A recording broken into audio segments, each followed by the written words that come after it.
Hey guys, Daniel here from Mad Canadians Cooking. You ask, I deliver. So we got these pitayas or dragon fruit, super awesome fruits. So the way you know it's ready is you want to give it a little squeeze and it should be a little soft. Okay, that's how you know you're good and ready to go. If you notice it's full of black dots, it's probably overripe. If it's not soft, it means it's not ripe yet. So you want to leave it on the counter for another day or two. It's really easy to get ready. It looks quite intimidating, but it's really quite simple. So you're gonna start, put it down on your board, and I like to cut off the bottom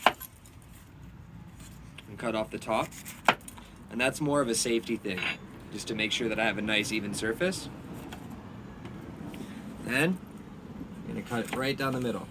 Now what I love about dragon fruit is it's like a surprise inside.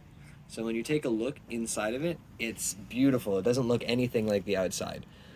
So as you can see, it's nice and white. There's not a lot of black blemishes inside of it, so this is ready to go. You treat this like an avocado after, so you're just going to take a spoon and you're just going to go into it, and you're just going to come right off the skin. See, it peels off super easily, and you just go all the way around, and then it's just going to pop out like that. And see, so I took a little bit less off there, but it comes right out. Super simple. Then you're just going to go chop it up.